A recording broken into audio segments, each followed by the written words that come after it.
What's up guys, this is Astranox. In this video I'm going to be talking about Kafka, the final boss in the Simulated Universe World 5 in Honkai Star Rail. Now as you might have noticed, I'm using Clara and this is a busted hero for the Simulated Universe. And as you might have noticed, yeah, those are attempts where I failed, and Kafka can get real crazy real quick, especially in the final phase when her attack, her damage buff start to stack to crazy levels, you know, 50, 60, 70, 80. It's gonna be a lot of damage and you might not be able to take all that damage. Now in this video, I'm gonna be talking about different things like path to take in the Simulated Universe, blessings to look out for, curioses, team setups, because you might not have the heroes that I'm using. So different ways to build your teams so you can do better in the Simulated Universe, right? Hero synergy. And let's begin here. With Clara, it is definitely a lot of fun in the Simulated Universe, man. Like, all these follow-up attacks that she does is so much damage, so much free damage. That is why when I use Clara, I like to build with the path to elation. Elation increases the follow-up damage, and when you have, you know, a big damage character like Clara in there, you're really pushing her damage to the next level. Now, when you don't use Clara and you use another damage dealer, the preservation for survivability path is going to be pretty optimal for you. It's going to just make you so much harder to take down, right? And that is very good. Now, you could do the same with Clara, but to be honest, I was not really trying to take out Kafka. Right, I was just basically farming the place and see what happens, because as you might have noticed, I'm just running this on auto. I don't manual nothing. I just run it on auto, and that goes to show how strong this setup actually is. So of course you could run this on auto with preservation, probably even more, because you will have such high survivability for your whole team. Now, when you go elation path, a lot of ways to boost the follow-up damage of Clara or another maybe hero that uses follow-up damage. It's gonna be like crit chance increase, crit damage increase, damage multipliers increase on the follow-up attack. There's even a 3-star blessing that makes it so your ultimate is actually a follow-up attack, and it actually boosts the follow-up damage by 15%. So even heroes that don't actually do follow-up damage, you can still benefit from that, right? So when you go whichever path that you choose, you just want to go ham on getting the blessings for that path, because the more you get, the easier it is to unlock, you know, those crazy powers for that path. So as you might have noticed, I've got that thing on the right side of the screen that gets activated automatically, and it just deals a ton of damage, a crap ton of damage to Kafka, the boss, right?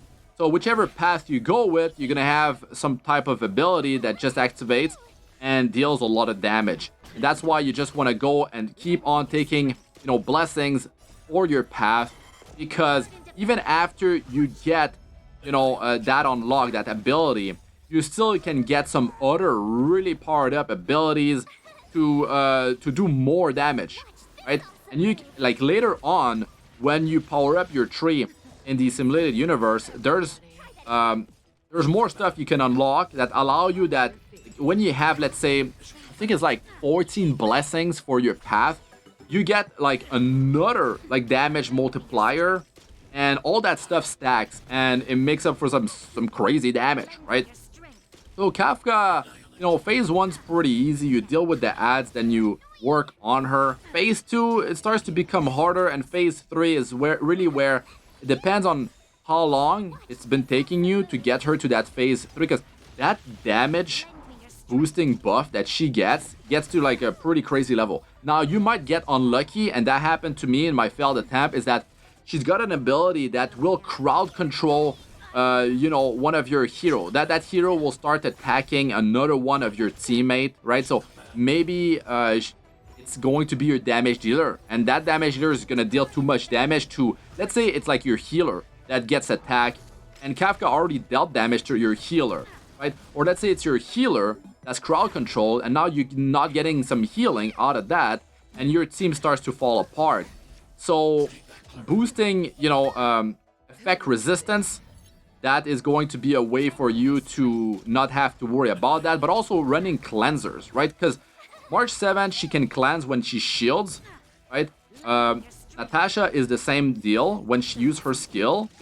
And I'm using Bronya with her skill. She's pushing my damage dealer Clara, and that is removing a debuff off of Clara. And that could be that debuff that crowd controls, your hero. You need to get those hero out of that ASAP. But let's say you could have a cleanser that has more, effect resistance built on that character, so there's less chance for that hero to get crowd controlled. Now there's a blessing where the lower your health is at, the more effect resistance you will have, and that could be pretty solid if you're having troubles with that crowd controlling ability of Kafka. Now, your team, you need to have a healer, right? You could be running Natasha or Bailu, right? I recommend that you run a shielder. It definitely helps a lot because I've actually cleared this under Trail Blaze level 40, right? It was like level 35. You will see it at the end of the video.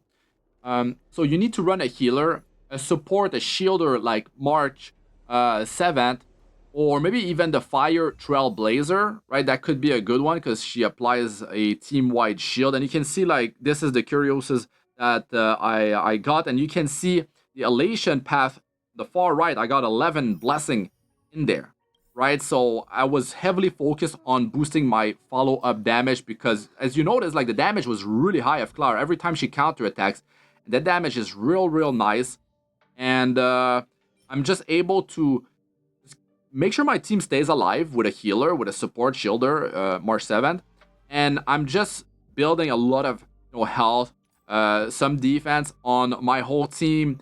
You need to have enough survivability on all your heroes so they don't dip low and get smacked in the face and they go down. That's pretty important to actually gear your heroes properly with a main stat of health percentage, on maybe your chest, on your support, of course, on your boot. March 7, you want defense percentage, and on your planner ornaments as well, you want survivability there. Your damage dealer, you're gonna have to balance it out. Sometimes you have to sacrifice damage so you actually get better survivability, because if you go down, you're not doing any damage, right? So back to the team building. So Natasha, of course, free healer, amazing. You could run Bailu if you lucked out. Bailu can heal 4 more. She can resurrect as well. I mean, hell, you could be running both of them. Maybe you don't run a shielder, right? But you kind of want like a buffer. That's the thing. You want like a Tingyun or Bronya or maybe Asta, right? Because you want to run a team where you're running basically like a healer, 2 supports, and 1 damage dealer. You don't want to run 2 damage dealers because the issue with that is that you will run out of skill points. You need generators to just build, the skills so your damage dealer uses that. And then you need to have the skills so your supports keep your team alive, shield your team, heal, right? And apply buffs. So it's important to have a balanced team of heroes that have high survivability, right? So Fire Trailblazer can definitely work out. You could be running that with March 7 or without March 7, but you need that healing. It's going to be very important. That shield is that extra cushion, right? On auto, it's not guaranteed it's going to be the right hero that has it. That's the thing.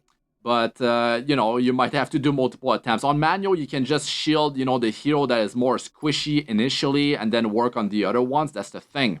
So for the better blessings, Elation for Clara is definitely very strong, but Preservation is going to be your go-to path. Destruction has some good stuff to boost your team's survivability as well. So definitely keep a lookout for Destruction blessings.